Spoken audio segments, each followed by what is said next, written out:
when people talk about investing, real estate investing, stuff like that, usually people are thinking like flips, that kind of stuff. What made you decide to like do the buy, hold, the burr versus the flips? Yeah, well, no, to be honest, I originally started with the flip game, and that's kind of what you see on HGTV. You see flip, you see all these shows that are about flipping. And I think that's what's sexy because it's like, oh man, I can make $100,000 on this deal or whatever. It's like instant money. Like you're just printing money. It's so easy. So the thing is like I actually got into that game. So originally years ago, before I ran my fitness and nutrition business for 10 years, I had some rentals. I had about 4 or 5 rentals and I did a few flips. And probably the worst thing that could have happened is the first flip I ever did, I made a ton of money and like, oh, this is so easy. And then the market shifted a little bit. I did another one and I lost a bunch of money because of some oversight. And I was young. I was, 25 years old, didn't really know what I was doing. But I had 4 or 5 rentals and my biggest regret was just to keep going. I should have just kept going, kept what I had, kept learning. So when I got back in the game in 2020, the first deal I did was a flip. And I wanted to create revenue. I wanted to create money that could basically pay my team, could pay for marketing, could pay for our operations to build a buy and hold company, but you've got to get that revenue from somewhere, whether you wholesale, or flip. So the first deal I did was a flip, and it took forever. The finishes have to be better. There's tons of delays. I couldn't find the right contractors. It literally took 5 or 6 months to flip one freaking house, and it was a nightmare. And at the end of the day, I don't care if you make 10 grand, 20 grand, 50 grand, you are unemployed. At the end of the day, you sell that house, you're unemployed, you don't have another project, and you have to pay your taxes, and the money you make per hour, per time is actually not as good as you think. And then you have to start over. And so you're creating no wealth. You're creating no residual stream of income. You're creating no equity. And I just did it. And I'm like, wow, I hate this. I hate flips. I want to do something else. And so from that point on, after that first house, now along the way, probably in the last 2.5, 3 years, I've probably sold 6 or 8 houses where it was just an easy flip or whatever. It wasn't a right fit for a rental. But as a whole, I just don't like flips because you pay taxes, you get your profit, it's lower than you think. Then on top of that, you're not creating any wealth, you're not creating any residual stream of income, and you start over. Yeah, I mean, among a ton of other things. Yeah. You got to turn around, sell it. Like, what does the market want at that point? Right. So the market can shift. There's a lot of variables that like people don't think about. Yeah, and we'll get more into like the burr. Yep. Here in a minute, but so you talked about like your first flip, your first transaction. That's a big deal. Like, yeah. And this isn't really what I'll start over, but this wasn't in the questions. But so I think this is a good question. So you talked about, your first one was when you were 25. Yeah. That's a plunge. That's a big deal for a 25-year-old to do. You get a lot of tire kickers out there. We talked to a lot of tire kickers. Right. What would you say to someone that's like trying to do their first project or first investment property? How did you make that leap? What was that like? It's funny. I think back to the beginning, and I think early on when I had my first small run, right after school, did a flip or two, and I think I did 2 flips, and I had at one point I might have had 7 or 8 units maybe, but I mean in 4 or 5 houses, a couple of them were small multi-unit. But the point is, at that point, when I was 25, I was trying to make $1 million per deal. I mean, I'm exaggerating, but my focus was, oh man, if I can make 80 grand on this deal, to me back then that was like would surpass like my goal for the year's income, right? I could kick my feet up. At that point. Yeah, I can just make 80 grand on this deal, chill for a while, then do another one. I could do 2 a year and make 160 grand and be set. At 25, that's what I was thinking. Yeah. So my biggest regret there is thinking that way. Whereas if I just would have thought like, okay, get one rental, make $250 per door, and then get a second one. And then, in the first year, if I just would have wanted to have 2 or 3, and then the second year, 6, they kind of think they call it like the waterfall method, where it's like each year you double what you did the year before. So I look back, 15 years later, and I'm like, oh my God, if I would have just kept hitting singles, if I would have just kept chipping away, kept everything I ever bought. I mean, obviously I've done well, but like my net worth and the amount of passive income I would have right now would be insane. Yeah. I mean, last year when we were buying a lot, like I would go through and look at I always look at the purchase price from when the seller bought it. And sometimes it was in the early 2010s. Yeah. And it was like a quarter of the price that they were asking for. And it was still, deal. What we had last year was still a good deal. But they bought it for a quarter of the price 8 years ago. Right. Yeah. So it's like. It's so easy to overlook the power of compounding and the power of appreciation. Mm-hmm. Like you just look at what stuff costs. Like look what a freaking can costs. Like you and I remember in high school was 50 cents, right? Or 70 cents or 65 cents. The pop machine, I think it was 50 cents. Yeah, 50 cents, right? And now everything's like 250, 229, right? Mm-hmm. And so it's 5x, and so the same thing is true with house. The same thing is true with our investments. If I would have just hit singles, I would be in an insane position today as trying to hit home runs. Right. And so I would just tell the new person, hey, just try to do your first deal, because what you learn in that first deal is going to be 10 times better than every podcast and every book and every seminar you go to. Right. No one can teach you the ins and outs, and the closing and the dealing with the realtors or the sellers or, all that stuff. Yeah. And Jesse, one point I would say on that is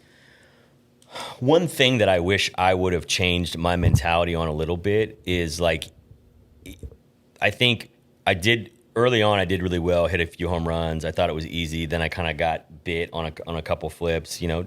Overall, I still made money. It was still a way positive, cash flow type deal. But I saw what could happen if you overlook some things and the market turns, and you can lose money on a flip very easily, right? Oh, yeah. So I felt that. And so then getting back in, from, call it 2010 to 2020, there's a decade there where I knew in my heart, shit, man, real estate's the answer. Yeah. Like it's the answer. And probably 2015, 16, I started listening to Bigger Pockets podcast, and I started kind of like learning. I was getting ready to get ready. And then, 2019 was a crazy transitional year in my life where I had a lot of stuff happen, and I was like, shit, time is limited. The time is now. Like nothing's promised. Go. And I just said, F it, and went all in. And so I thought from 2016 to 2020, I was kind of getting ready to get ready, and I wanted a partner. I was like a little scared to just jump all in and do what I knew to do. I just needed to trust myself and just do one deal, then do two deals, right? Yeah. And so I really wanted a partner, and I wasted a lot of time trying to find the right partner, trying to do stuff. And even when I first got back into this game, I had some partnership deals on one or two deals that like didn't work out and was really a bad idea. I didn't need them. I was the one bringing the value. I was the one finding the deals. Right. They're just financial backers. Right. Financial backers, or just somebody to bounce ideas off of because you're scared. Like, what if this goes wrong? Mm-hmm. Yeah. Yeah, just a little cushion, a little backboard for you. Right. So we talk about getting ready to get ready a lot. And, as I've talked, we've consulted with other investors and stuff like that. The getting ready to get ready is something that I've used, because I'm always like, it's whatever you're looking at right now, it's never going to be cheaper. Right. So do it now. Right. And you won't regret it in 5-10 years. Right. So, right. 100%.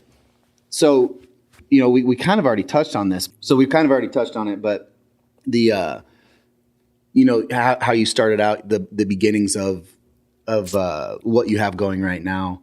What were the biggest challenges for you? Yeah. I was involved in a business venture with a couple of my, I spent 10 years in the nutrition performance coaching world, spent a lot of that time working with pro athletes, but towards the end of that business model that I was running, that I owned, I started to do a lot of high-end coaching with like business owners, executives, entrepreneurs, wealthy men, usually, 35 to 55 years old. During that last stretch of my coaching business, I met two guys that were out of state that were doing off-market deals. So I, for the first time, my eyes were open to, oh my gosh, there's a whole nother, like real estate's amazing, right? Like if you just buy shit that's on the MLS and you fix it up and you add value and you get some appreciation, you get some equity, you get some cash flow, you get the tax benefits. If you just look at traditional real estate investing, it's amazing, right? But then I was like just absolutely, it blew my mind when I got to meet these guys and was like, holy shit, there's off-market deals. There's deals that are like 20, 30, 40% cheaper, and you can do the same thing and you can add value. And, so seeing the ability to find off-market deals was like life changing, but it was my biggest challenge. Like, okay, well, how do I find these deals? What do I have to do? And so I jacked around with the marketing of finding off-market deals for a long time before it actually paid off, right? So buying lists, hiring callers, looking at mailers, looking at ways to bring off-market deals in. Now, I learned a ton, but in hindsight, I wish I probably would have just, talked to some of my real estate friends and made lowball offers. I wish I would have connected sooner with wholesalers. You and I both know that, like, we've gotten a ton of deals from wholesalers. We create those relationships. We do what we say. We pay cash. We close quick. And so we've become a wholesaler's best client. Right. And so I wish I would have done that sooner. I wish I would have looked at the MLS sooner because I was so fixated on off-market deals, which is amazing, but I had too much tunnel vision. And so that was, you wanted exclusively off-market stuff. So when we talk about off-market, I mean, not everyone knows about, like, right. People don't even know the term wholesaler, like a real estate wholesaler, even exists. Right. So you want to talk a little bit more about that? It's not, when we're talking off-market, we're not just talking, a for sale by owner. Right. We're not just talking, those kind of deals. There's a whole nother, like, industry out there that people are unaware of, and that, I mean, we've cracked the code on. You've cracked that code. Right. So when we talk about off-market deals, there's a lot of reasons why a deal might be off-market. People don't understand this. They're like, why the heck would somebody sell their house at a discount when they can put a sign in the yard and sell it for more? Hundreds of reasons. Yeah. I mean, you and I think the same thing, but there's hundreds of reasons, right? They're a hoarder. Their house is disgusting. No realtor can list it because they don't have the $7,000 it's going to take to clean it out. And so they basically, the realtor won't list it. The pictures are going to look horrible. It's just not going to work, right? They inherited it. The family lives out of town. They don't even want to deal with it. There's water damage. There was a fire. There's all these different lists, right? Like, what are some other ones? I mean, there are people we get a hold of that don't even think about the fact that they could sell it because of the condition it's in. Right. Usually condition based. It's usually condition based or like family situations. Or some weird financial situation where, somebody has to negotiate with the bank to pay the bank off to take the house over. And a lot of times, like, it comes down to the fact that they don't have the money to get the house in the condition it needs to be for a realtor to put it on the MLS. Right. Like, that's probably the number one thing, right? Sometimes it's just speed and simplicity, so they might be able to sell it for $20,000 more, but they don't want to take the time to clean it out and do the work they have to do. So we just come in on that day and say, hey, we'll give you cash in 7 days, and we get the deal. What was your question? I think you answered it. I mean, I just trying to enlighten people on the off-market stuff. But you said something earlier, which, I mean, it's really big in this industry. And you said, like, when we're building these relationships, we do what we say we're going to do. And I think that goes a long way, especially with the wholesalers and the off-market stuff, because these people aren't dealing with typical real estate transactions. Right. So when we do what we say we're going to do, I think that goes a long way. Absolutely. And I think for people who don't know what the wholesale world is, I think, you asked me about that. So the wholesale world is essentially this world of, generally it's younger guys who maybe don't have deep pockets. They don't have the cash to buy houses and close on them and, buy and hold and fix them up. But they have marketing skills, or they're paying for marketing, or they've put a system together where they're getting leads. They're getting leads for off-market deals. And all they do is get that house under contract, right? So they go in, they negotiate the deal with the seller. They get under contract for $60,000 or whatever. And then they come to us and they say, hey, I got a deal under contract. You want to see it? And maybe they try to sell it to us for $80,000. So they're trying to make a $20,000 profit or spread on a deal that they have no money in, and they just own the contract. And then we say, sometimes we say, sure, we'll pay $80,000 because if we fix it up, it's worth $140,000, right? But usually we say, we can give you $72,000, but we'll close next week and we'll pay cash and it's done. They're like, yep. And so I think that's been a huge advantage for us, is like we have a roster of wholesalers who are going out there getting stuff under contract, and they know that when we say we're going to pay that, we're going to pay it, and they know that we have the cash and we're going to close. And I don't recall us ever not closing on a deal. No. I mean, not because of us. Not because of us, yeah. No.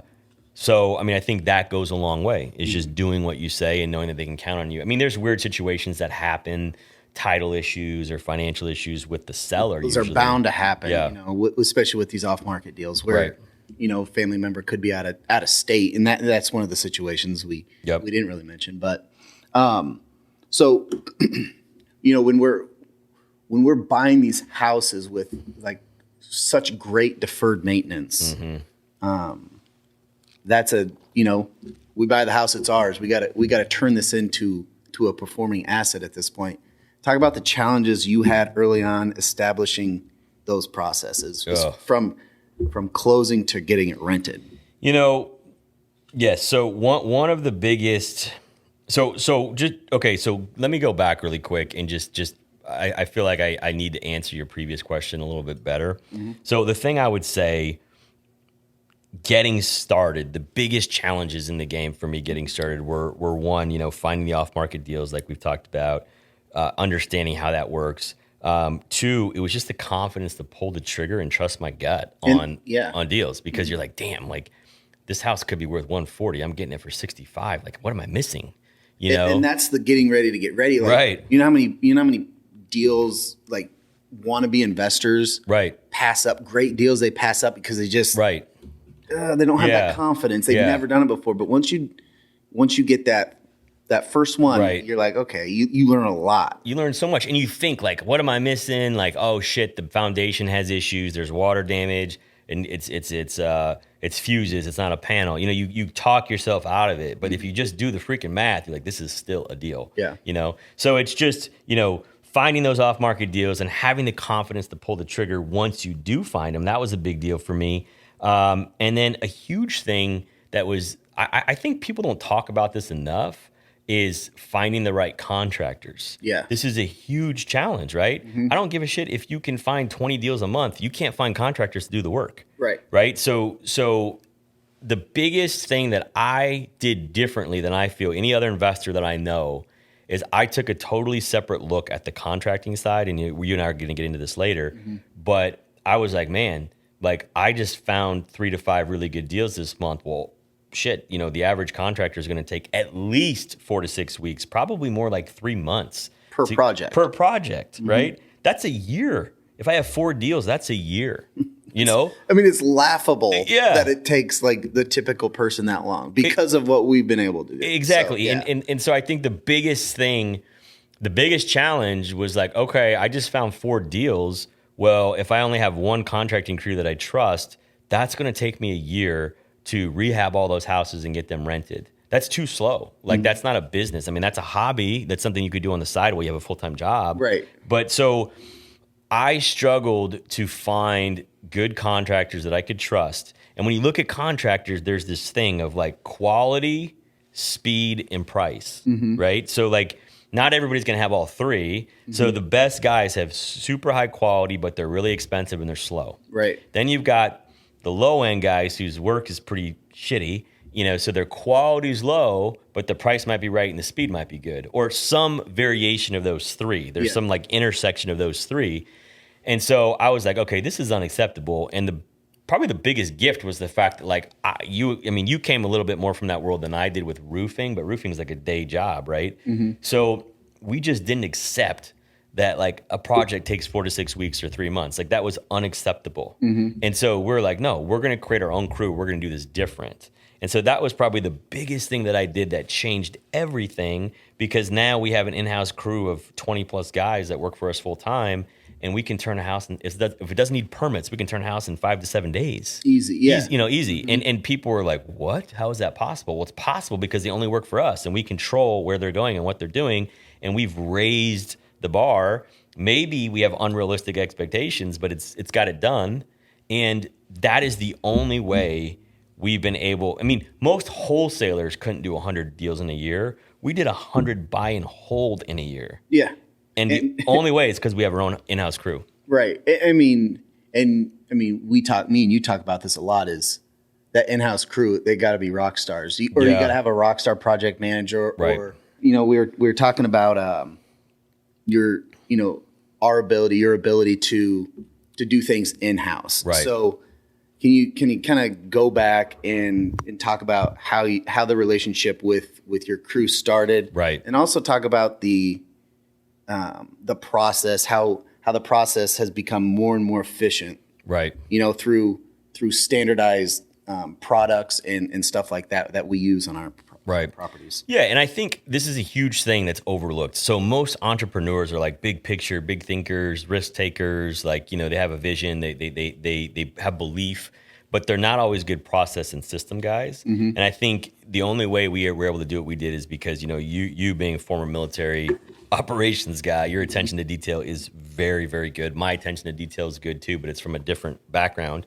So we were able to take our attention to detail and try to process and systematize everything. Okay. And so the thing that I think has been huge that has allowed us to scale and go so fast is I got so sick of going to Menards and going to Home Depot and picking shit out that I was like, all right, this is ridiculous. I do this all the time. I hate this. And so we're buying the same stuff. We're generally buying the same stuff. And sometimes back in the day we weren't, but I was like, no more. We are buying the same thing of everything forever. Okay, so what's the best toilet? What's the paint color? What's the flooring? What are the thermostat, fixtures? Fire alarms, smoke alarms. Everything. Everything needs to be the same. The faucets, the bathroom faucets, the kitchen faucets, the countertops. We finally said enough's enough. We're buying the same thing over and over. Mm-hmm. I put a spreadsheet together with everything at one point, and we had it, itemized, what store, blah, blah, blah. And then pretty soon our main construction guy doesn't even need the spreadsheet because we just know this is what we buy. Mm-hmm. So I would tell people if you want to systematize and scale it, you have to just do the same thing over and over. This is not HGTV, like, oh, this is a beautiful design and like blah, blah, blah. No, like that's a different world. Mm-hmm. Like you need a designer and you can do that for high-end flips. But for rental grade real estate, I would tell people you have to do the same thing over and over. And that is how we scaled. Well, that allows you to be more efficient. Right. It also allows you to, the quality will improve too. Right. As you're doing the same thing. Right. Like you're learning. You're not trying to do a new countertop or hang different kind of cabinet. Or, right. Install a different kind of faucet. Yep. Within a handful of projects, it's a lot more efficient. 100%. Way more efficient. You save so much time. I call it decision fatigue. Running a business, every day I'm faced with all these decisions and it's just like, it's fatiguing. It's exhausting. So the sooner you can eliminate as many decisions as possible and have processes and systems in every aspect of your business, the faster you're going to scale and grow because you just don't have to make decisions anymore. Mm-hmm. Yeah. I mean, getting to that point is, I think, what every owner or wants to get at. And, our business isn't without, we don't go a day without making big decisions, but these little ankle biter stuff, like we've gotten rid of them. Right. So, from in every aspect, from construction to property management to accounting to acquisition to whatever, like we've done our best to have processes and systems for everything. Almost every week we say, hey, we don't like this process. So Thursday or Friday morning, we have a team meeting about that one process. Mm-hmm. We put everything on paper. You write it out step by step. We have everybody in the meeting who's involved and we make sure, does everybody know your step? Does everybody know your process? Yes. Okay, boom. We save that Google Sheet, that Google Doc in our master training. And we have this amazing manual of like every process and system or every task in the entire business. And so, I've talked about this before, but, I don't even know how much you've looked at this document. I know you did originally, but we have this Google Sheet that basically has like every task in our entire business, right? And then from very small to, the biggest decision. Exactly. Well, every task. I mean, hundreds of tasks, right? The second column has the category. Is this marketing? Is this acquisition? Is this finance and accounting? Or refinance? Or is this an accounting piece? Is this property management? Is it construction? Whatever, right? So it has the category of the business. And then the next column has the person. The current person that's currently in charge of this process. Exactly. Or to doing this step. Or yep. Whatever. And then the next cell has either a link to a Google Sheet or Doc with the steps, or a video teaching you how to do it. So we have this master training manual. Someday we'll do coaching where we share that with people. Right. $10,000 to see the document. Just for a quick glimpse. Yeah, for a quick glimpse. Okay, memorize it. Okay, that's all. But I mean, the thing is like that process has helped us scale. And then God forbid somebody quit, somebody get fired. All we do is open up that document. Johnny gets fired. We look, okay, here's Johnny's 17 tasks that he was doing. We need to reassign those tasks to people on the team, or we need to hire a new person. And that new person sees the 17 tasks they have to do, and there's training on it right there. Right, the hit by the bus scenario kind of thing. Yep. And I think that it says a lot about our team, the team you've put together, the willingness to adapt to the current environment or the current issues that are going on and change processes isn't a characteristic that a lot of teams have, because you get some people that are like, oh no, I've been doing it this way. Right. Okay, no, that's not efficient anymore. There's better ways. So you want to talk anything about the team and just that ability? Yeah. Well, I think you say this all the time in our team meetings, is that we don't have anybody in our team that says that's not my job. Right. I hate that. That is not my vocabulary. I mean, you coming from the military and your background of systems and processes and operations. I mean, a leader does not want to hear that, right? And so I think when I look back at originally trying to build out my team, I hired the wrong people. It was my fault. I didn't know how to hire the right, and I was scared to pay people what I needed to pay them to get to bring them in, and now, my model is, low base, high incentive, share the profit with everybody. And the biggest thing that changed for me in scaling this was hiring the right people, hiring you, hiring Katie, hiring Evan, finding Renee, finding our virtual team. That was literally life changing, because I remember, my sister Katie was the first person, right? And I had no idea how. You're still regretting that, right? Yeah, I'm still regretting that one. That was a huge mistake. No, Katie and Jesse and I have a funny relationship. We all give each other a lot of shit. But we all work well together. Everybody takes on their part. But I was just going to say this, when you hire the right people, you don't have to micromanage them. You don't have to stand over their shoulder and tell them what to do every day. And that's the uniqueness about like our I called you guys kind of like the big four, you, Evan, Katie, and Renee. It's like all four of you, might be running a different area of our business or in charge of a different area, but I don't have to stand over you and tell you what to do. Like, I'm working on the business. You guys are working on the business and in the business, but you come to me and say, hey, this is what I think we need to do, or this is what needs to change, or we need to do better here. Right? It's not about me telling you exactly what to do. So when you hire the right people, they tell you what to do, and they take personal responsibility. Yeah. So I guess the word is personal responsibility. Like, all of our main people take personal responsibility for their part of the business. Nobody says it's not my job, and everybody's willing to do everything. And to be honest, like, what I hired you for and what you do now are like two totally different things. I think it changed like within 60 days of me starting. But I mean, again, it just goes back to the willingness of the team to adapt to what needs to get done. Right. I wasn't 45 days in and you asked me to do X, Y, Z. I didn't, this isn't part of my roles and responsibilities. It's like, no, this is what needs to happen. Right. So, and on that front, one of the hardest things that I've had to do at times is fire people. Yeah. I hate it. I don't like it, because you bring somebody on, you promise them this, you sell them the vision, and, thank God for the four people that we've been talking about. It's been a great thing. And for our virtual team, they've been amazing. And so, we have a great core group of people, and plus our contractors, we have a team of almost 40 people now, but our core key, executive level people, you guys have all been willing to do many different tasks. You've never said that's not my job, and you all take personal responsibility. And I think the biggest thing is, there's been some people that have come and gone from our team, and they didn't take personal responsibility, and they were constantly sitting around asking what to do, whereas you guys go find what to do. Yeah. And I think that's the biggest difference. Yeah. And in a small business, I mean, when you bring someone on in a small business, you you are like naturally you have to be excited about them because it's a risk. Right. So I know it's hard. I remember we experienced one. I mean, it was hard because he wasn't with us very long, but we're really excited to bring him on, and it's really hard to do that. So and here's the deal: the guy that we had to let go, he was super talented, super smart. Yeah. Probably had a better resume than any of us. Smarter than me. I mean, But it just wasn't.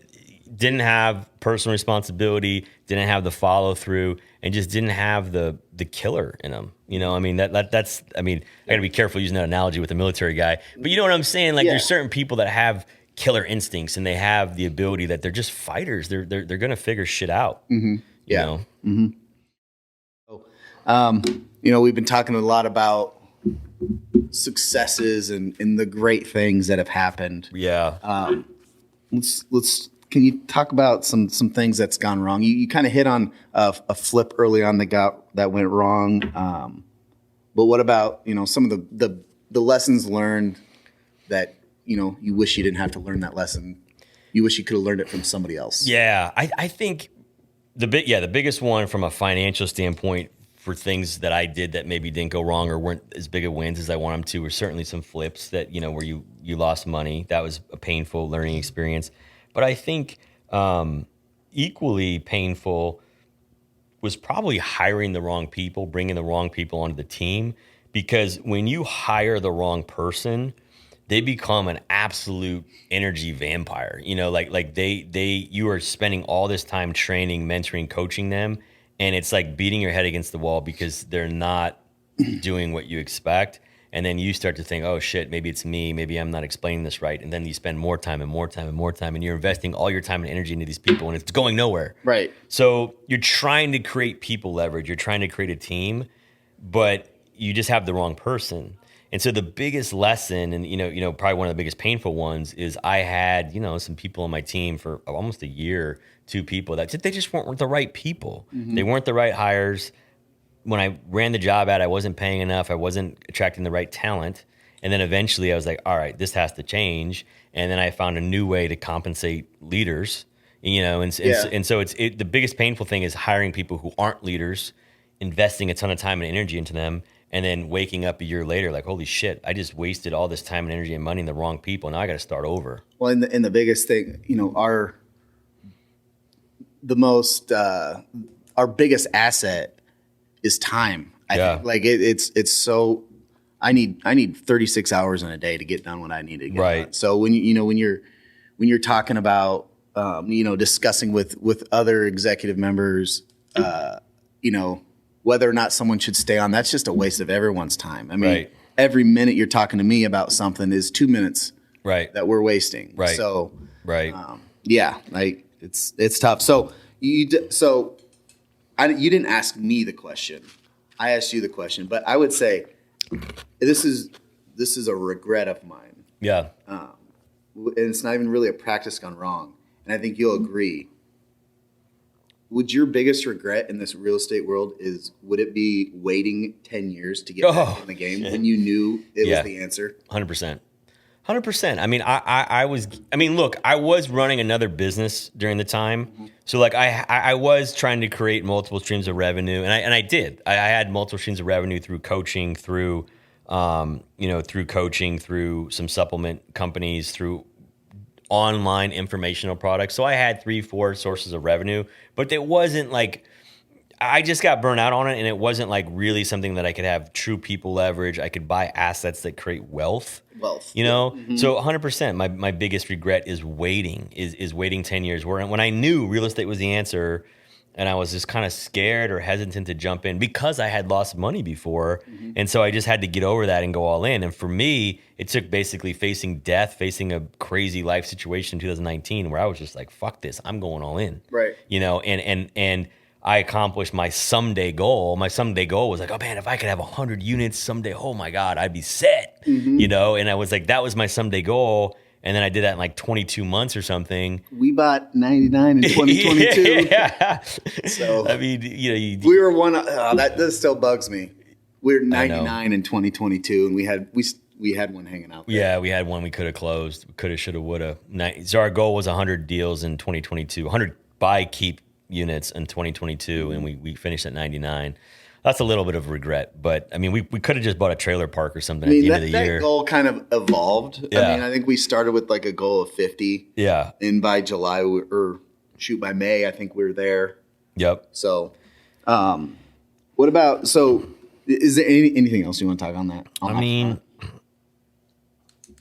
the only other thing I would say on that is like, you have to take massive action.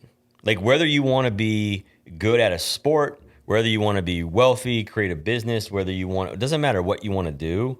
Like success, I've heard this quote, I don't know who said it, but like success loves speed, right? So like you have to take massive action, right? Mm-hmm. So the process to do what we've done would have been painful, whether we did it in 12 months or 12 years. Yeah. So it's easier just to go all in for a period of time and get momentum. Mm-hmm. And so I just think that like the biggest thing coming away from like pain and frustration and regret, you know, if somebody's out there feeling those things for whatever reason, the best way to get over that is take massive action. Just take massive freaking action, and massive action is going to equal success. Like you're going to figure it out, you know? Yeah. I mean, hopefully not the hard way. Yeah. But we've done that too. I mean, talk about, you're talking about taking massive action. And, you know, if I'm a listener and I've never done a deal, like it seems like a lot. Right. And I don't want to keep going back to this, but, right. you know, to take that initial one, like, you know what I'm saying? Yeah. Like taking massive action, it sounds like a lot. It's big. Well, and at the same time, you got to take the right actions. Right. So educated, strategic steps. You should listen to podcasts. You should educate yourself on YouTube, but that's not action. Mm-hmm. That's getting ready to get ready. That's getting ready to get ready. And it's don't not do that, but do that at night when you're driving, when you're working out. But the action needs to be things like connecting, creating relationships with people that are going to bring you deals, or marketing. That could be cold calling, it could be mailing, it could be whatever. But you need to get out there and make some stuff happen. You need to call, you quit clicking on the MLS and just exiting it. Call that agent. Right. Go to a showing. Right. Talk to the agent about how low you could get the house for and how much it could be worth if you did X, Y, Z. Yep. Maybe you do that 5 times before you make your first deal. Yeah, you might do that 10 times. I mean, shit, we probably look at, I don't know how many deals we look at before we make an offer. It's a lot. I had these numbers in the summer. Yeah. I can't remember. At one point, it was like 3-to-1, which was probably our best ratio. Right. But that's skewed because we know exactly what we want. Yeah, our buy box is very, very clear. Right. The people that we work with know exactly what we want. And, we're still 3-1 was probably our best ratio. I mean, because early on, it probably would have been at least 10-to-1. Yeah. But we were able to tell the wholesalers, tell the realtors, tell the people bringing leads to us, this is what we want. Don't bring us shit we don't want. Right. And then we got so specific, and every time they brought us those things, we bought them. So that's part of part of taking action is just getting out there, talking to people, finding deals, creating relationships with wholesalers, with realtors, other investors. You never know what you're going to get. They might pass on a deal that's a great deal for you. Mm-hmm. Contractors, find relationships, people. The way that I found our guy, who's the head of our construction now, is the very first deal I bought, the one that I flipped when I got back into the deal. The guy who owned it was out of town, and he owned a bunch of places here that he was just a total slumlord. And our guy now, Renee, who works with us, he did like all his lawn and snow and like handyman type work. And Renee had a full-time job, but he would do stuff for this guy who was out of state. Mm-hmm. And so Renee shows me the house that I'm trying to buy off market from this guy. And Renee's like, man, I can do anything. I can help you, man. I'm like, yeah, buddy, whatever. That's still a spiel now. It's still a spiel now. And you think like, oh, okay, yeah, you can do anything, man. Like you're Mr. Fix It, whatever. And you don't believe him. You're like, whatever.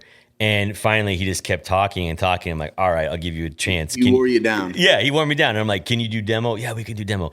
So he did this huge demo project in this house. And he brought a bunch of guys over after work from 5 p.m. to 1 a.m., like 2-3 nights in a row. They demoed the whole house like really quick, really well. And I'm like, dang, okay.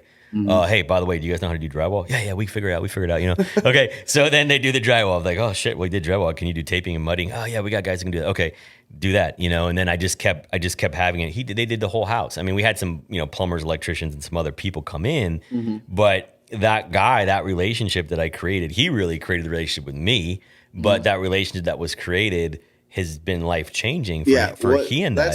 I mean, stories like that, it's crazy, especially like, you know, how long before you brought me on had you been working with Renee? So 2 years? Yeah. So let's see. The first that deal. So I mean, I really say that I started what we have now in March or April of 2020. That's when it really started. It's a fun time of COVID. Fun time to start a business. It was a great time to start a business. However, in 2019, I had some crazy health issues and some weird stuff. So I actually bought this one flip in 2019. Okay. And I was starting to do the flip. Then I got sick.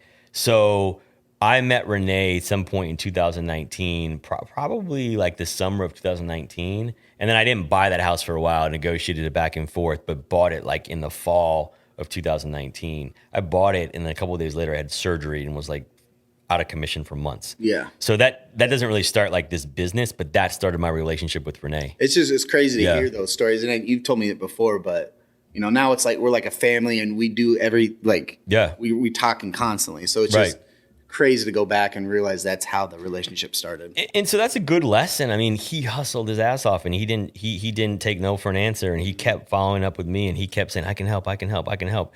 And so that's, you know, people always say like, well, how do I create these relationships? You know, and it's like, you know, I don't, people always say, can I pick your brain? Like, no, fuck, no, you can't pick my brain. Like, my time's valuable. Like, I don't have time for that. Like, you can, because you're on my team, and like my team can. But if you're just some third party that like doesn't really have anything, I'm not trying to be mean. It's just like, I don't have time for that shit. Right. So don't ask somebody, can I go pick your brain? You need to go add value to them. Right. So I've used this example before, but if you're a construction guy, you find somebody like us, you say, hey, let me do this job for you. I'll do this first job for you at break even just to show you I can do it. You know, hey, let me help you with this. Let me help you with that. And, you know, maybe it's something totally different. Maybe you're a young kid who's in high school or college and you're good with video or you're good with the camera, and you come up to Jesse and I say, hey, let me just film you some content for you guys, and like I'll cut it all up. And if you like it, you hire me. If not, you don't. You know, something like that is like an amazing thing. Like, there's this story I heard about this kid, and I think it was in another country, and he was this young kid. He was just like hungry, but didn't really know what to do. Well, he had an iPhone, and so what he started doing is he started going to these like fancy hotels, and he would just hang out. And if he saw a guy in a really nice car come up, he'd be like, sir, you know, can I wash your car and take really good pictures? And the guys would be like, what? Like, he's like, yeah, I'll wash. Like, how long are you gonna be here? Lunch for an hour and a half? You know, like, I'll wash your car. I'm gonna take awesome pictures for free. And the guys are like, okay, you know. And so he literally would wash the car in the parking lot of this hotel, and then he would take sweet pictures of it.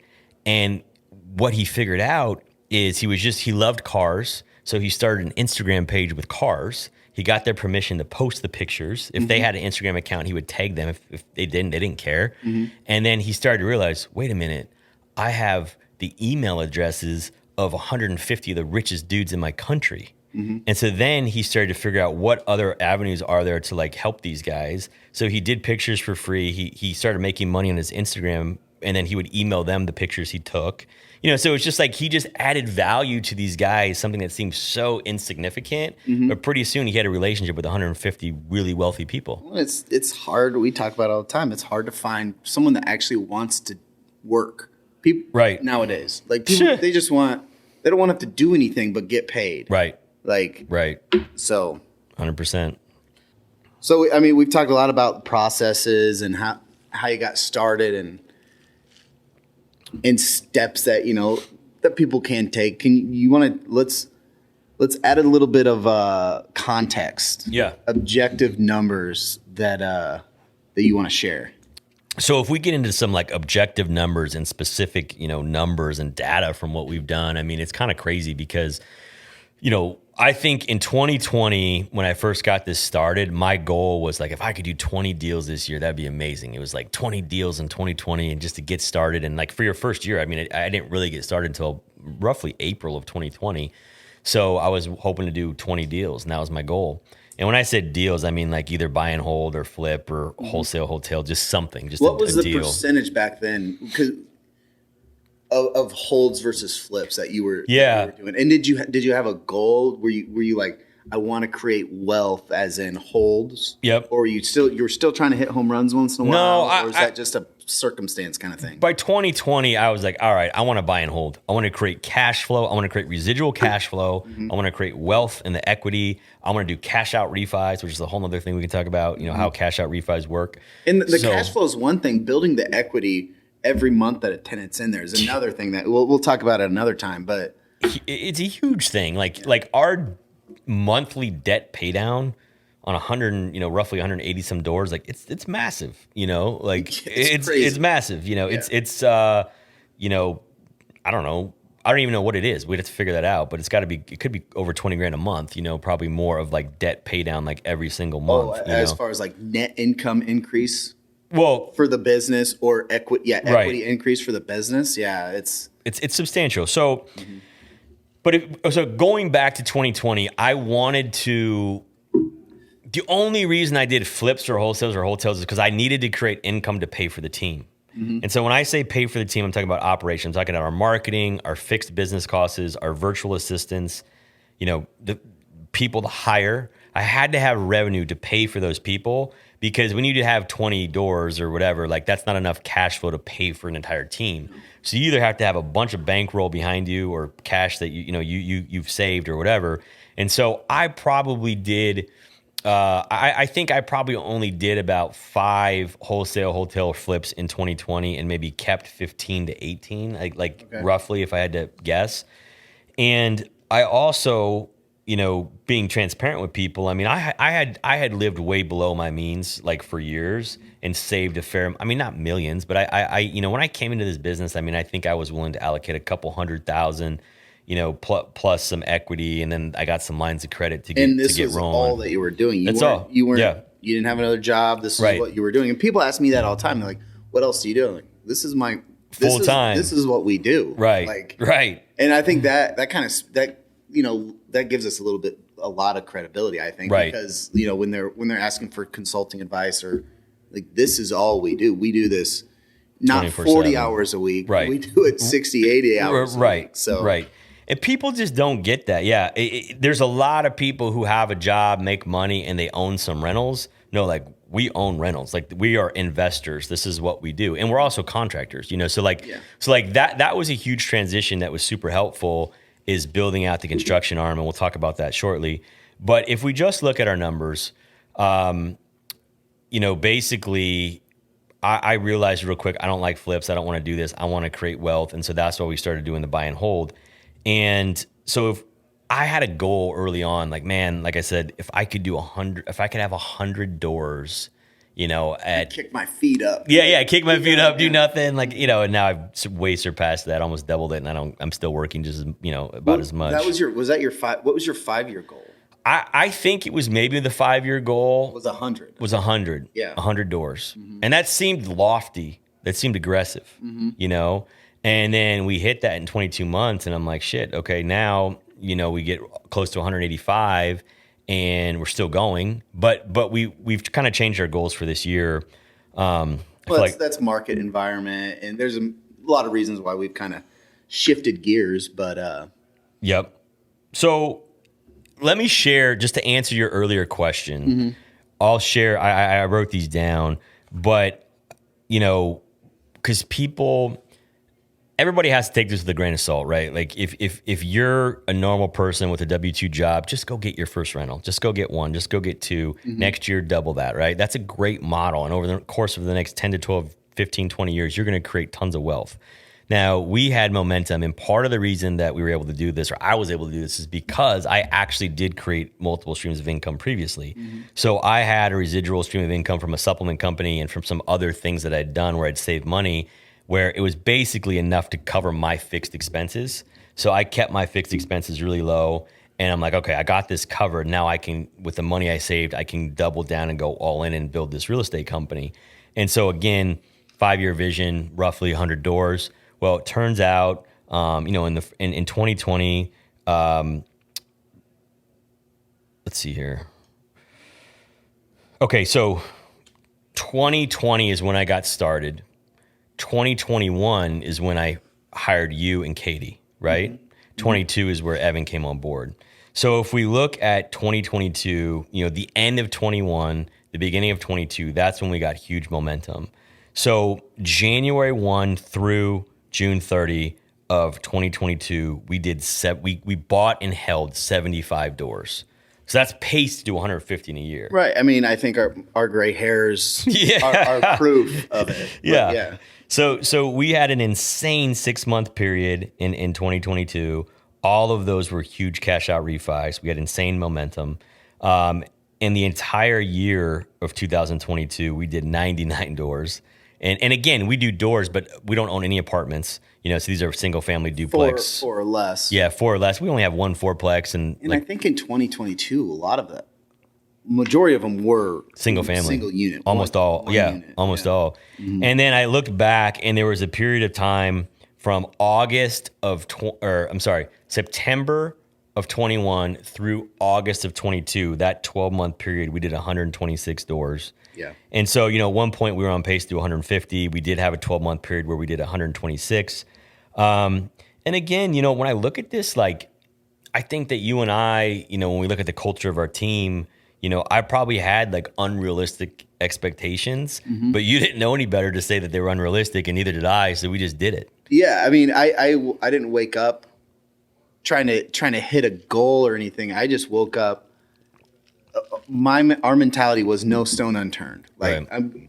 One of our people, whether it's a real estate agent or a wholesaler, if they send me something, they're read in, they know what we're looking for. I'm going to look at it, right. or I'm going to do an analysis on it. I'm not going to waste time driving there until I know it's what we want. Yep. But yeah, I mean, the goals were the goals, but I mean, as far as the team and how I approached it was right.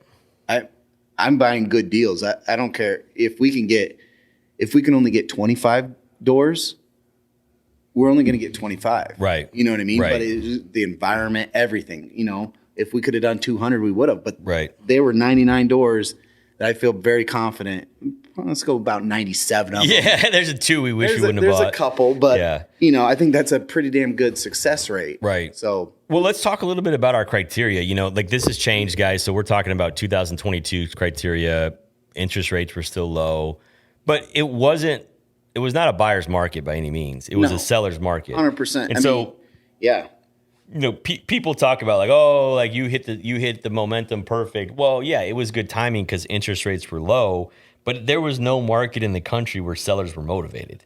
Right. Sellers were not motivated. It was a seller's market. They had the advantage, right? Right. So when we look at our criteria, so this is probably another reason why we were able to scale is because this was the scariest thing I ever did, but I took acquisition totally off my plate.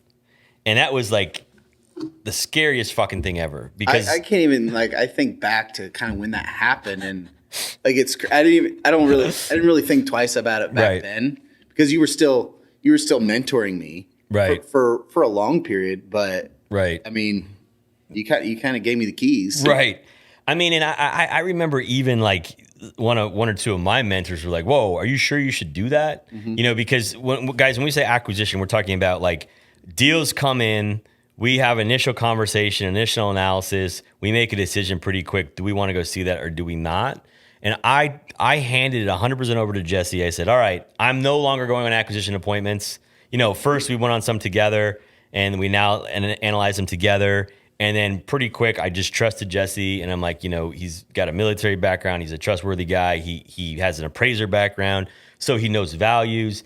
And we just got really clear on our buy box. Mm-hmm. It has to be a cash out deal, meaning that like if we buy it for 60 and we have to put 15 in it, and when I say 15, the average person might be like 25,000 for them, but mm-hmm. we own the construction company, so we can do it for cheaper. But let's just say we buy a house for 60 and we put 15 in it. And now we have 75,000 of our cash into the deal. And then the bank says, okay, this house is worth 140. We will give you a mortgage for 105,000, right? So they write us a check for 105,000. We now have a mortgage on that house, but we've only put 75,000 into the deal. We just did a $30,000 cash out refi. Tax free. I mean, tax deferred or tax free, depending on, how tax deferred, yeah. Tax free. I mean, that is not taxable income because there's a mortgage on it and you have debt on it. But you can then take that 30,000 and roll it into the next deal and the next deal. Mm-hmm. And that was very common for us. I mean, there was a period of time where most of those deals were $25,000 to $28,000 cash out refis. I mean, we weren't pulling the trigger on deals that we weren't in the 20s, for a few months. So our goal when we did 75 is there has to be a cash out refi, meaning when we get that check from the bank on the mortgage, we have to have less money in than they're willing to give us. So we're making the spread on those cash out refis. Secondly, it has to be something we think we can rent in a decent area, and it has to cash flow at least, at the time I think we said $300 a door, and that was our criteria. And if it met those criteria, then we pulled the trigger. Right. Yeah. I mean, we went from you taking all the calls from the wholesalers, realtors, everybody. Mm-hmm. Flip to me, we're meeting once a week to go over stuff, but we're talking daily about specific deals and stuff. So I mean, that was a big. I mean, it's crazy. It was a turning point in our business because I took that off my plate. When was it? Was I it trusted December 21? Maybe then or January. I mean, it was early. Uh-huh. It was really quick. I mean, it was really, really quick. I mean, I thought it might be a 6 to 12 month process before I turn it over, and it was in the first 2 or 3 months. Yeah. But it allowed me to then go work on the business. Then I was like, all right, like I got to go figure out some accounting and finance things. I got to go put these places in order. I got to go do this, this, and this. And so I handed acquisition to Jesse. My sister headed up property management. We then brought Evan on, and he kind of took on construction.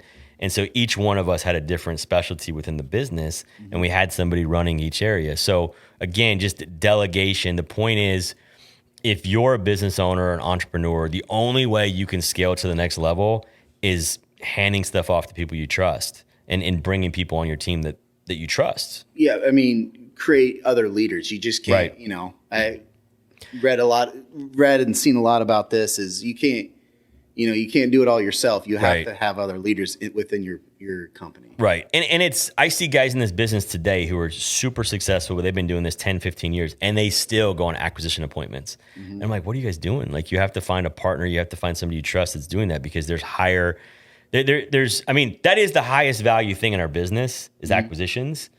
But so for me to trust you with that was a big deal, but it was probably not the best use of my time because I needed to go out and hire more people, find more people, do other things to help us scale. Find the holes, and you say it a lot, is work on the business, not in the business. And that's really why you brought me on. I came on like expecting to, like, I wanted to rid you of like a lot of your obligations. Yeah. Within like working in the business. And I think this was the biggest one. Yep. So 100%. Biggest one and the highest profit one. You know, there's nothing higher. Mm-hmm. So, okay. So we just talked about, some of the doors that we acquired, specifically 2022, and during that 12-month period at the end of 2021 and the first three quarters of 2022. So, and you talked about the cash outs and those things. That's really sexy. That's the dream. When someone that's doing a burr looking for a house, getting that 20K was kind of our goal. Like that was my criteria when when a realtor would bring me something and it was like really tight. I was like, don't waste my time with this. Like, I'm going to show you how I do the math. Like, run this math before you send it to me. And a lot of times they would call me and ask me to do like run an ARV or after rehab value for them because I have the appraisal background. But, so do you know what the average cash out refi was in 2022 for us? I don't have it in front of me like the total, but I know there was a stretch. There was 2 different stretches I looked at where one stretch the average was about 28,000. That was skewed because we had one deal that was like an $80,000 cash out refi, so like that one deal skewed. But I know at one point it was around 22,000. Yeah. A door. So after everything, towards the end of the year, we changed our criteria a little bit. We bought some houses that we knew we wouldn't necessarily cash out because there's particular parts of the market that we wanted to buy in. So that's kind of, there was a point when if I would have run these numbers, it would have been a lot more sexy. Right. But we ended the year 15,600 on average. Over the 99. Over the 99 doors is what we average on the cash outs. Got it. So got it. Yeah. I took a couple out. Yeah. I did take a couple out. Because if you leave those 80,000 one or 62,000 or whatever in, it skews it to way higher than is like average, know? Right. Yeah. But there's still some huge ones that we had in there, Yeah, and that's after rehab. Right. That's butts in seats. Right. Tenants in houses. Right. So it's pretty impressive. Well, and it's crazy. So I think like the average person needs to understand that if I'm going to do a flip, I'm going to spend this money and then I'm going to list it and then I have to pay the realtor, pay taxes, whatever. And then the spread is like what you make. Well, let's just say you make $35,000 on a flip, which is great. Well, I would take $20,000 on a cash out refi all day long. Yeah. A cash out refi, that means that like I have zero money in the deal.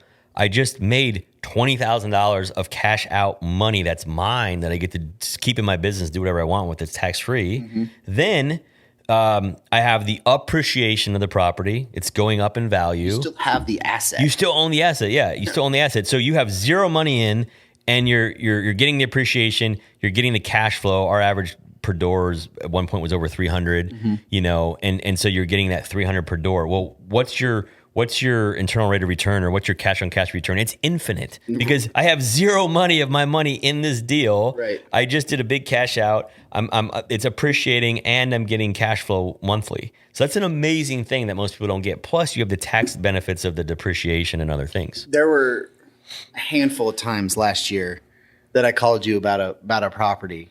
I was like, hey, this is a great deal. Let's flip this thing. Right. And you're like, hold on, why? And we had this conversation so many times, but sometimes I wouldn't even call it talking me off the ledge, but just bringing me back to like creating wealth versus, trying to hit the home run like you alluded to earlier. Right. So, I mean, I'm kind of going back, but I want to make sure I get this in. What allowed us to really scale last year is, and I think you might have said a little bit earlier, and I want you to talk a little more about it, but doing the thing that we know how to do and doing it over and over. Like not getting fucking distracted over here or over here. Right. Do what we know how to do and do it again and again and again. Right. That was the biggest thing that I learned how to do is say no. Mm-hmm. The best thing I ever learned how to do is say no. Like, can you do this? Can you do that? No. I don't want to buy apartment buildings. I don't want to do flips. I don't want to do this shit. Because why? Because I found a model that works. And I'm going to keep doing it over and over and over and over until it doesn't work, till the market changes, whatever happens, right? Mm-hmm. And the biggest thing we did is I said no to all kinds of things. It was probably the first time in my life I really did that well. And I mean, I was trying to get us a commercial space to have an office in. Yeah. Some apartment buildings. Right. And, looking back, I drive by the Forney building quite a bit. Yeah. I'm kind of happy. I mean, I'm happy we didn't do it. Right. But we just didn't need to open up ourselves to that expense or that liability or whatever. Yeah. Like we just need to just keep doing what we're doing, keep our eye on the ball, keep repeating what's working and not change it. I think that's a great lesson for people. Like, it takes a lot to take this plunge or whatever. And, once you figure it out, keep going. Keep going. Because here's the thing, like, do I want to buy apartments? Do I want to look at these other deals? Of course. But guess what? I know what we're good at, and I know what I have the team to do, and I have the team to do this and this well, and so we need to keep our eye on the ball. I think too many times people think, oh, multiple streams of income, I want to do this, I want to do that. Great. But you shouldn't, you haven't earned the right to do that until you are crushing it in this one space. Right. And then you've created so much income that like you can take a portion of it and you can invest it into venture 2 and venture 3 and venture 4, which now we're doing. Mm-hmm. But we should have never. We did what we had to do for that period of time, and now we have a construction company, and now we have these other opportunities in coaching and things that we're looking at doing. Mm-hmm. So, on this same line, I would say The biggest differentiator between, I think, what we did and what I see a lot of other investors do. Other investors have to do flips, wholesales to generate money to pay for their team. I hated flips. I didn't want to do that shit. So I said, okay, here's what I'm going to do. I'm going to create a construction company. One, because I want to have enough guys to do all my stuff fast and better and quicker. So it was selfish, but I can't pay for all these guys right now off of my deals. So I went to 2 other investors. I said, hey, first it was 1, then it was 2, then it was 3. And I said, hey, I'll manage all your construction for you at a super discounted cheap price. If you give us your jobs, we'll manage it. Like, just give us one. You don't have to go to the property. We will go to the property. We'll shoot a video for you. We'll send it to you. We'll put together a bidding scope. I guarantee it's cheaper than your contractors now. If you it's one call. And it's one call. And we do everything. Everything. You know, you literally don't have to step foot. And that investor was like, yes, tomorrow, go. And then we did a good enough job, and then we kept getting deals. And so that was a huge game changer, because now I don't have to waste my time doing wholesales, flips. I can just keep every property we like, but we're making revenue on the construction side using our team, doing the same shit we're doing for us. And basically it's just allowing us to have revenue and income that pays for our operations, pays for you, pays for Katie, pays for Evan, pays for our fixed expenses, and then we scale. Yeah, and keeps the construction crew busy. And we don't have a problem with that. Right. But at the time we did, at the beginning we did. Right. You know, now it's like we're too busy, but you know. So average cash out of $15,600 in 2022. Okay. Do you have any idea what with all the properties in your portfolio, how much equity you've increased with the Burr method? Right. You know, you buying low and doing the rehabs. Right. So I this is the thing. Like, I obsessively track my net worth. So like I have this crazy spreadsheet. I mean, banks need it, right? Like all the banks we work with need it. And so like you have to track it. But I mean, it's like my scorecard, right? Like I track increase, decrease in cash on hand. I track net worth. I track equity. I track a lot of shit. I'm obsessive about it. Like, you know, you and I love spreadsheets, right? Like you put me to shame with the spreadsheets you build. But I mean, we geek out on spreadsheets. So I track that. That's my scorecard. You know, when people ask you, like, oh, how much money do you make? You know, well, that's the wrong question. The wrong question should actually be like, what's your net worth and what's your passive income? Right. Right. Like, that's what really matters, right? Now, you have to have ordinary income to get there. But anyway, so my estimation, you know, obviously I have other investments, I have other things going on, but the biggest thing is the cash out refi piece is kind of actually separate from the equity, because we're measuring the equity on the debt we have with the bank versus the value we have from the appraiser, right? So in that 32-month period, with respect to those, you know, 180 so doors, it was about $6 million in equity that was created, you know. That's crazy. And then, you know, not to mention how much it goes up every time you write a mortgage payment. Well, you don't, that's, you know, automatic, theoretically, right. Every time you write a check for the 180 doors, or right. 174 is the actual number right now. Yeah. Every time we make a mortgage payment, right, every month, the equity you have goes up. Right. You know what I mean? Right. So, or the debt is less. Yep. No, I think at one point, I don't know, I got to the 185 number based off of like stuff we've sold some stuff. Right. And then there was like a 3-plex that we turned into 2 and, you know, whatever. But like it was roughly 185 was a number at one point. Now we're down a little bit to like 174. But yeah, I mean, the monthly debt pay down is huge. You know, so if you just look at the debt balances with each bank we have every month, you know, I need to find out what the monthly debt pay down is, but I mean, it's got to be over 20 grand a month where our tenants are paying that down. So every month the net worth goes up, the equity goes up by 20 grand, not to mention if the property is appreciating at 3 to 5% a year, yes. You know, it's crazy numbers. Yeah. And I mean, and it's not like you're making the payments. Right. I mean, right, you are making the right, payments, right. but someone else make the payments. Right. So, right. I mean, that's the whole theory behind right. rental. Right. That's the holy grail. So, you know, acquiring 99 doors in in a calendar year, 2022, acquiring 126 doors in a 12-month period. There's a lot of work that goes on, and you talked about building the team and the construction side.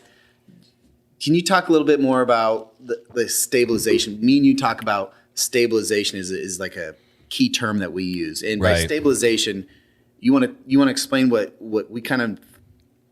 we mean when we say stabilization, and kind of explain. And we can discuss how we have put processes in place and the people in place to stabilize those doors that we acquired at such a high rate, a rate that people can't even fathom. Right. Yeah. I mean, I think the one thing that I underestimated, but there's no way I could have known, and there's nobody could have asked, hey, when you acquire 100 doors in a year, how long does it take to stabilize? Like, shit, I didn't know. Mm-hmm. And so I think I very much underestimated how long it would take to stabilize. Our definition of stabilization, let's talk about that real quick so people understand. A lot of times we might buy a package from an investor. We buy 10 houses, whatever. I mean, usually it's not that many, but we've had a 13 package deal. We've had a 6 or 8 package deal. We don't buy huge packages, but when we buy a package, we're taking shit houses with the good and we're just accepting it, right? Yeah. So house quality is one thing, but also we're inheriting tenants. Exactly. And usually some of these a lot of these packages we're buying are from I'll call them mom and pop investors, right? Or someone with a smaller portfolio. So right. we might be buying their whole portfolio, and these houses might have been in their family for 20 years. Right. So a lot of these tenants have a really close relationship with these people. Yeah.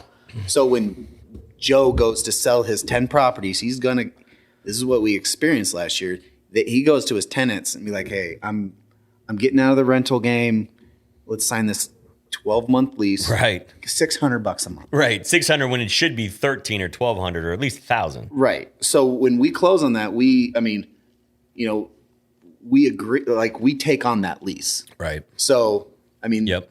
I wanted to preface what you're going to say, just make sure that everyone knows that there's a ton of nuance within the stabilization. Exactly. So some houses are vacant and they're a mess, and there's code violations and there's hoarder situations, and so those take time to clean up, rehab, refinance, rent, and put on the market, right? That's still a process.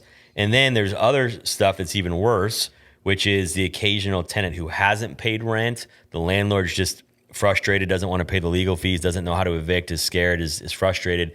So they say, I'll sell this to you, but we know the tenant has not paid rent in a while and the house is destroyed. Mm-hmm. So we're willing to take on that mess because we want the deal.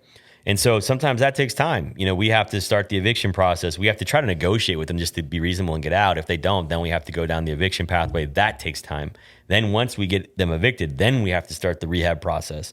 Then you have the situation that Jesse just mentioned where mom and pop landlords who maybe had the house paid off, and so they're renting it to a family member, a friend, or just a tenant that they like or they have a relationship with, and it's way under rented. Yeah, they can cash flow at $600, right? Because they might own it outright and they're just paying tax. Right, and the house is usually crappy. It's not fixed up. It's super dated. It needs work. But we want to get that into what we call a performing asset where it's market rent, and so then we have to maybe wait that out 3, 6, 9, 12 months.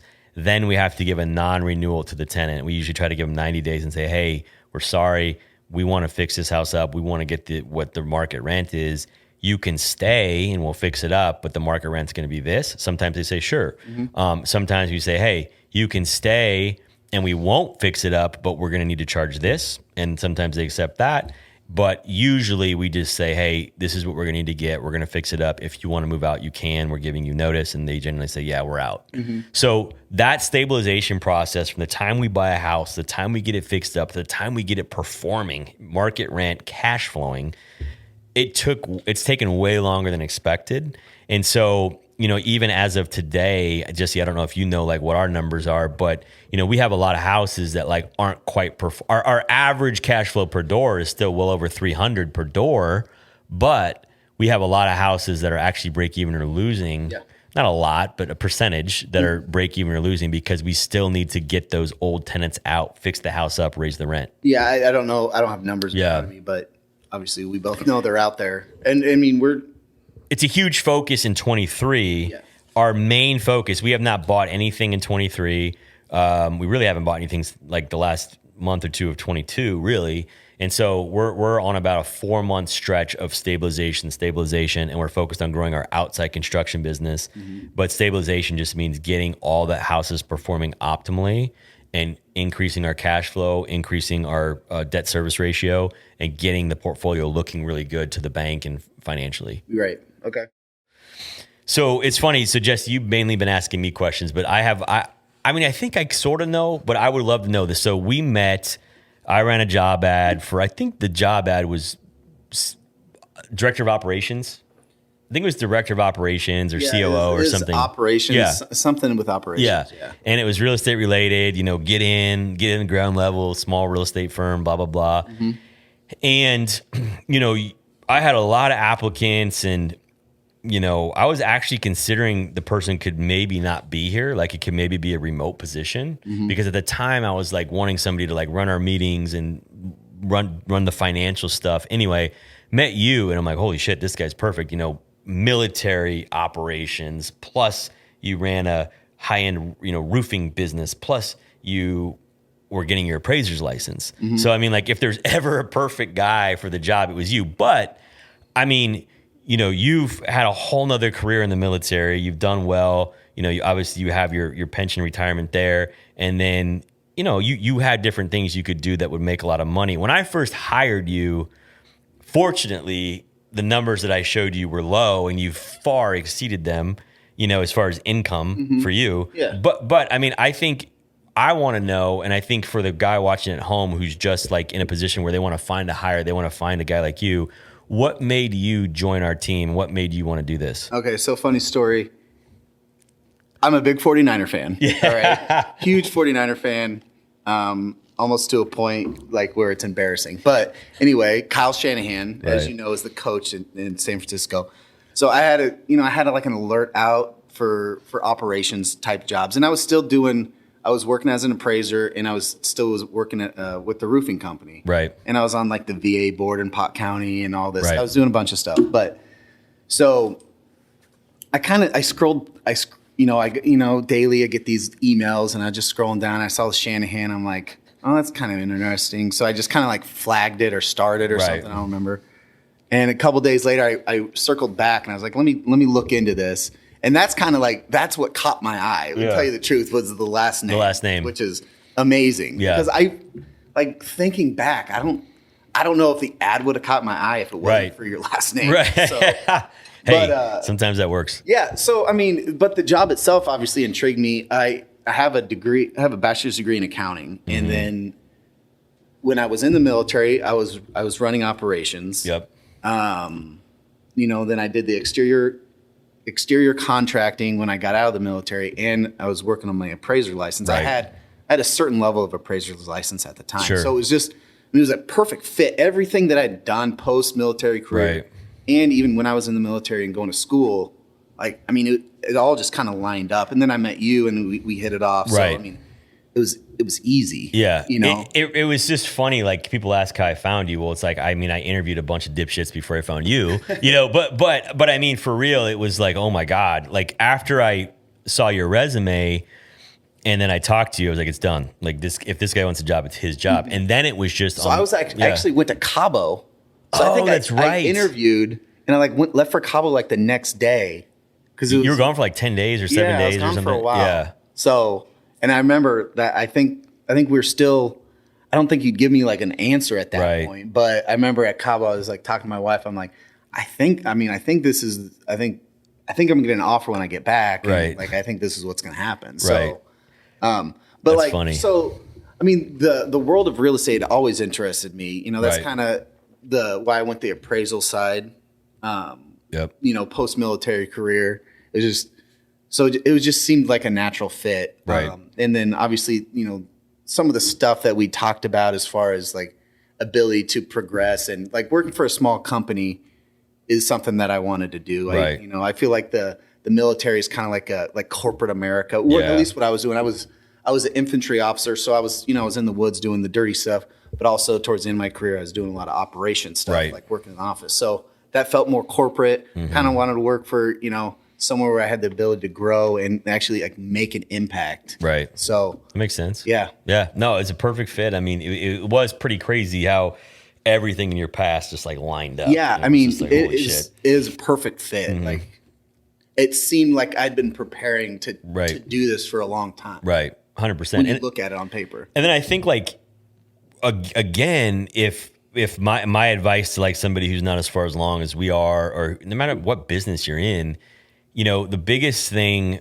I've had people tell me like, oh, you don't need to pay people that much, or you don't need to do this or that, or whatever. Like not you, I just mean our entire team. Right. Like, and I just remember like bringing you and Katie on like, holy shit, like, I don't know how I'm going to pay these guys, but it's performance based. Right. And so it's like, if the company grows, you grow. If we make money, you make money, you know? And I think that was probably the best thing we've ever done on top of all the other stuff we talked about scaling, but it's figuring out a fair comp plan. You're we brought on 4 or 5 like executive level kind of positions since I've been on. Right. And everybody I talked to like leading up to like the offer or even post offer is I explain to them like how you're a genius in how you kind of get what you want out of people.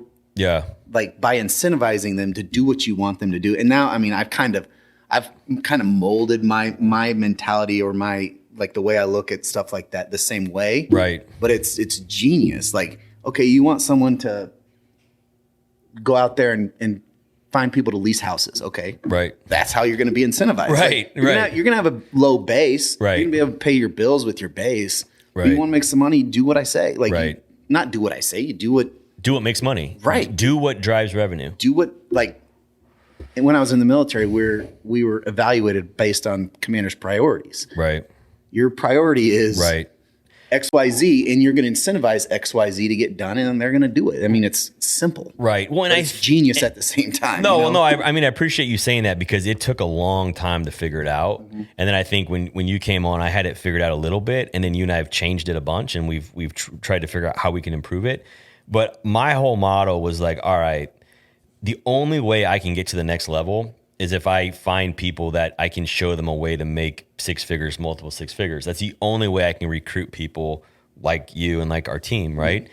And so I had to figure out, okay, what's a fair base just to like show up, and then what are the incentives? And some of the incentives that I gave you guys, people would argue, like when I had other business guys who looked at it, they'd say, well, they shouldn't get a part of the cash out refis. They're not the ones. Like, I don't give a shit if they're the ones. That's how I make money. Mm-hmm. So if they're part of the deal, they're part of the deal, you know? And so I think I would just encourage people, like, you got to figure out what makes money, what's important, and then you should just reward your team across the board.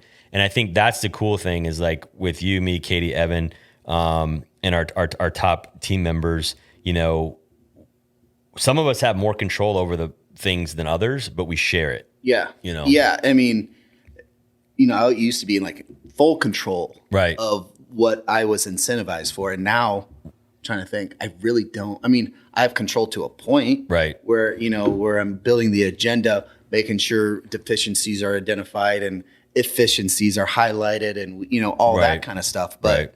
I mean, I'm kind of backed off now where I'm trying to, you know, lead some other avenues of yep. revenue. But yep. There was a thought I'm missing here. No worries. So, fuck. IMS. God damn it! I had a great segue. Oh, okay. So I'm gonna segue your comment about, you know, some people don't really want to pay their top performers, or, you know, don't want to pay them enough, and right. that's you're gonna run through employees and stuff like that. You say you've said this before, pay less, pay twice. Right. Is that the saying? Yeah. So I think that kind of goes the same way that goes with contractors. It goes with employees. Right. All that stuff. And right now, we've run into a lot of investors that have paid less for their stabilization stuff on the rehab side, all the construction stuff. Yep. And we're their savior right now. Right. They've found some discount contractors. Right. And they're circling back to us. Hey, come do this. Come fix this. Right. So you want to talk a little bit about the new company Investor Management Solutions. Yep. And absolutely. Yeah. So here's the deal. You guys have heard me say before, you know, we created this construction arm of our business to serve us first and then to help serve some other investors. And we've realized that there's a huge opportunity here. And so, we have created, our team has created IMS. It's called Investor Management Solutions.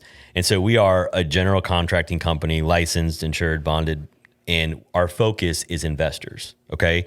So we want to work for investors and investors only. We want to work for people that have multiple properties. We want to work for people that are cool with our model of doing the same thing over and over repetitively. And Jesse and Evan on our team come from a background of roofing. So we have the ability to do roofs. We have the ability to work with insurance on roof claims. But we can literally do start to finish every single part of the process. And I think our biggest advantage is that we are investors. And so this is run by investors. It's not run by a contractor. We are contractors, but it's run by investors. And so if you have a deal, if you're an investor and you have a deal and you send us the address or you have it under contract and it's on lockbox, we will literally go there without you. We will video the house. We will do a walkthrough. We will put together the bid, the scope, what we think the ARV could be, and what we think the cost could be, and we'll run the analysis, and you will have your bid scope analysis, and you decide if you're going to go through with the deal or if you need to renegotiate.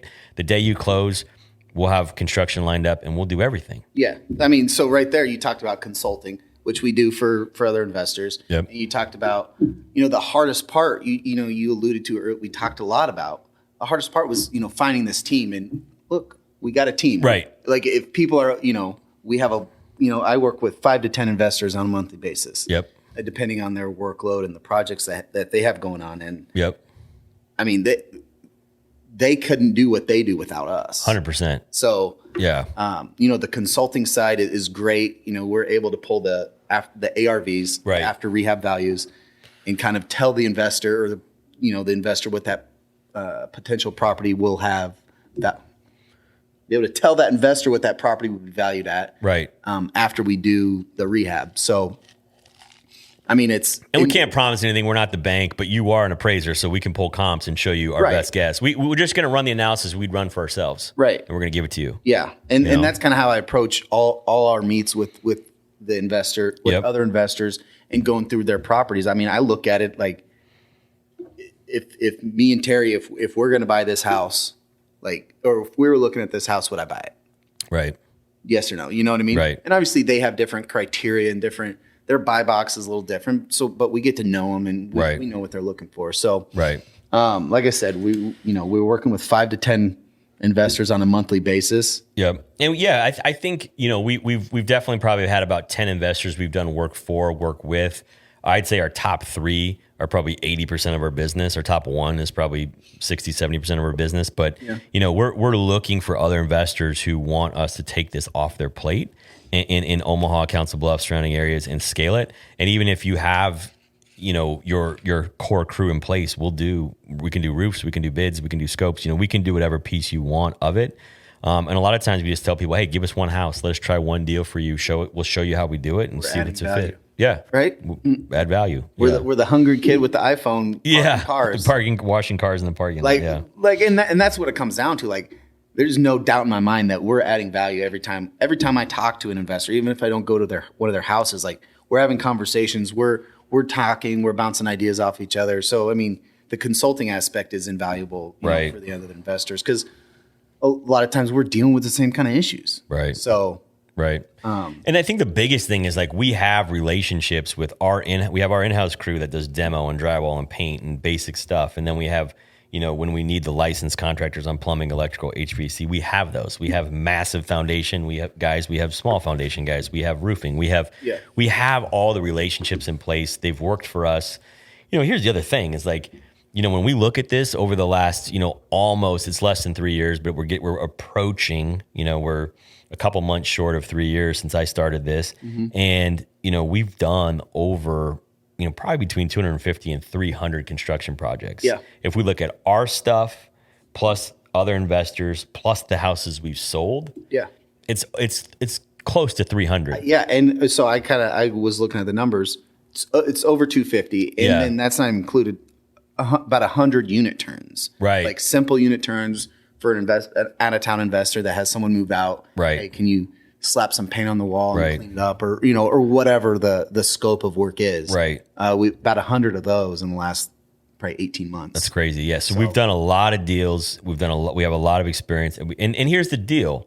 Again, there's this continuum of quality, of speed, and of price, right? Mm-hmm. And so our whole thing is like our quality is rental grade. So it's good enough. It's rental grade. Mm-hmm. Our speed is out of this world, and our price is fair. Yeah. And so that's where we're at. Like we're not doing high-end amazing flips or HGTV type stuff, but we're replicating a process over and over. That's why we call it investor management solutions, because we are managing the construction for investors. We're offering them solutions from start to finish. Yeah, from consulting to changing a furnace filter. Like, right. I mean, we do everything, and right. I just want to make sure we mention we're licensed, insured, bonded in Iowa and Nebraska and all that stuff. So, perfect. Listen to this, Terry. 50 plus years of experience in project management, construction management, real estate investing, and consulting. Between our team? Yeah. So that's awesome. Yeah. That's a lot. That's a lot. That's probably actually more than that. I was just kind of going through. With all of us in charge. Yeah, that's interesting. I didn't even know that. So, cool. All right. So, Terry, kind of, we talked earlier about the hidden, the dark industry of wholesaling. Right. Can you explain what the BRRRR, we've mentioned BRRRR a handful of times. Right. Can you explain what the BRRRR method is that we've kind of used to create these crazy, unrealistic expectations? I mean, we've done it. Right. Done it a lot. And I think the BRRRR, I think Brandon Turner from Bigger Pockets is credited with creating the term BRRRR. Okay. It's B with 4 R's. It stands for buy, rehab, rent, refinance, repeat. Mm-hmm. So that's what BRRRR. It's the analogy BRRRR. That's what it stands for. It looks weird with that 4th R. I think I always have the 3. Yeah. The 4th R just kind of looks out of place. But yeah, it does. Repeat is the important thing. Repeat is the important thing. You want to keep doing it. Yep, 100%. And so I think people misunderstand it, and I don't know. For us, it's been our bread and butter. It's what we've repeated and done over and over and over. But when you look at, buy, you have to buy stuff right. You have to buy stuff at a discount. You have to buy distressed, right? Yeah. And then when you rehab it, I call what we do BRRRR on steroids, because it's like we own the construction company. So our rehabs are done probably at a 40 to 50% discount, sometimes more, right? And so we're able to do rehabs at a huge discount, which increases our cash out refi money, okay? And then you rent them, you got to have we haven't even talked about this today, but you've got to have a process to rent to the right people. You've got to do background checks. You've got to do credit checks. We got 2 hours on that. Yeah. I mean we could talk about that forever. Evan in here and Katie in here on that. There's so much that's important there in our processes. And when you're a new investor, you're so freaking happy when somebody shows up with cash and wants to rent that house tomorrow. Yeah. And now we know that's the biggest red flag in the world. Oh, I want to pay my first month's rent and deposit with cash. Oh my God. No. Let's rethink this. Yeah. Now we're so much, talk about like lessons and struggles and mistakes. Mm-hmm. Some of our worst tenants were people who showed up with a pile of cash and wanted to pay the deposit in 2 or 3 months of rent on that day. And then they paid that and they never paid again, and they were felons or they were whatever, right? So it's always a red flag when somebody shows up with cash and wants to rent the place tomorrow. Mm-hmm. Okay. So buy, rehab, rent, the refi process. I think, we run an analysis for all the banks. So a lot of the banks that we like to work with, they do in-house appraisals, in-house valuations, right? So they just have somebody that they contract with or somebody on their team that is essentially has an appraisal background who runs comps and figures out what they think the house is worth. But what we do is Jesse puts together a detailed analysis of, we bought the house for this. This is the market price of the construction that we did, detailed bid and scope. And then we put together comps showing what we think the ARV is, right? So we give that packet to the bank on every single deal. And so in the height of our success, a lot of these banks were doing in-house valuations. If it's under $400,000 in value, they could do in-house valuations. Yeah. Now, some of the banks had to use appraisals, and that's fine. We don't really care, but we're always going to do that work. We want to do that legwork to hand that to the bank. Well, because we do it before we buy the house. Right. We do it before we do the rehab. Before we even buy a house, we have the full scope of what Renee and the team, what they're going to rehab. Right. So that's built. It's so natural. It's easy to hand that over to the bank when we say, we're done with this property. We want to refinance it. Right. Building and evolving and maintaining those banking relationships is really important. Super important. Huge. That's a huge piece that we can't overlook, is that like the amount of time you and I have spent creating banking relationships and trying to find the right banks who want to work with small investors and want to make it effective and advantageous for us to work with them. Right. Like once you get to a certain point, you need to interview the bank. Right. Like, And that's where we've been at. Yeah. Yeah. So, like people kiss bankers' asses. I'm like, no. I'm your client. Right. I'm your client. I'm the one that's going to give you however many millions of dollars of mortgages in business and make your quarterly bonus go up. So I'm going to interview you and see what's your process. How fast can you go? What can you do for me? Right. So I think once you even get to 15 or 20 doors, or you have some net worth, you have some cash flow, you need to be the one interviewing the bank and asking them what they can do. Yeah, I don't mean to interrupt you, but at that point, I mean, when you first start, you don't really know what a good refi process looks like. By the time you've done your 5th, 6th, 7th, 10th house, 100th, 100th, you know what right looks like. And if you're starting out working with a bank and it's like pulling teeth, getting them on the phone just on your first deal, and they should be rolling out the red carpet on your first deal. Right. If the first deal is a pain in the ass, done. Get out of there. Yep. We've switched banks. I mean, we've also reached lending limits with banks, so we have to create more relationships. But the bank needs to be responsive to you. They need to meet the deadlines they promise you. Mm-hmm. They need to have a process that is it in-house? Is it a true appraisal, or is it in-house? How long is that going to take? What happens if we don't agree with it? What's the process? You need to have all these things in place. And when we were rolling, we had some great banking relationships, but we just outgrew them. Yeah. And that's going to happen. So anyway, those are the things on Burr that I think are very important. Yeah. Those are some of the pieces that I think are key. I want to go back I just want to touch real quick on the appraisal side. So, it's really the banking side. So, whether they do in-house or contract it out to an appraisal management company, really what we're looking for and what everybody else will be looking for is consistency with the valuations. Right. Because appraisers are human, right? So you can have a great day and you go appraise a house. Okay, that house $250. The next day you go look at the same house. Your wife and kids were paying the ass the night before. That appraiser could $220. Right.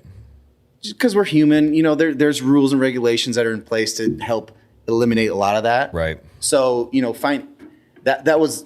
I say this to say that was a key factor in like some of these banks that like we would base our decision on, like how consistent are these evaluations, because our whole from the beginning when we buy the house, it's based on like our renovation decisions are based on this valuation that we think we're going to get. And if you're getting up and down and inconsistent valuations, that might be another reason to walk. We built a relationship with Homestat, and do you want to talk? I'll let you talk a little bit more about that, but it's an algorithm. It's an algorithm. Yeah. So, it's super consistent. There's no subjectivity to it. Right. It's objective. It's like Terry said, it's an algorithm. Right. And those we found are the most consistent. Right. So if you can find a bank, a couple things. If you can find a bank that uses Homestat, not only are they consistent, they're cheaper, and they come back in like 48 hours. Quick. So, Homestat, it's the way to go. Sorry to the people in the appraisal world that, might be missing out on some appraisal jobs because of it. But I'm telling you. Right. It's a big deal. Yeah. So, all right. IMS, Investor Management Solutions. Let's talk about the solutions side of it. Sure. Let's talk about what kind of problems, like big picture, we don't have to get into the weeds right now, but big picture, elevator sales pitch, what solutions can IMS, let's talk about what solutions IMS can solve for people, for investors. I think our lead is construction management, right? Our lead for other investors is we can take the pain of construction management off your plate. We can do it efficiently, cost effectively, and fast, good enough quality, fast, and a fair price. Like that is our core product that we have to offer with IMS is we can do that for investors. Now, what we've realized is that there's a lot of investors out there that might be newer and they need a little bit more hand-holding up front. They need to know if they should even buy this house to begin with, right? And so we have the ability, we're in the process of developing some coaching and consulting, and we're still trying to figure out exactly what that looks like. But we're going to offer some consulting. Like maybe they want to come hire us before they even start, and we go look at houses with them that they want to buy, and we give them our opinion on if it's a good deal or if it's a bad deal, what we would do. With like, this is like, we're thinking out loud here with a contract in place that, we're going to consult with you on the purchase of these properties, and we'll be doing the rehabs kind of thing. We talked about them paying us a small fee. We hold their hand, we walk through the purchase process, and then that small fee, if they hire us for the construction, goes towards the construction, just to make it fair. And then, we can then train and help that new investor understand what to buy, what makes sense, what the process is. And then pretty soon, they're going to learn a lot, and we're going to offer them value on the back end with the construction. So, I really think the consulting and coaching is going to come down to like how to find the deals, what deals to buy, when you're buying them, like what title company you should use, what bank you should use, creating those relationships with them. Hey, this one has a huge foundation issue. Let us get our trusted foundation guy who has 50 years of experience there before you buy it. Let's put a contingency in the contract. Just little stuff like that. There's a lot of value that we can offer.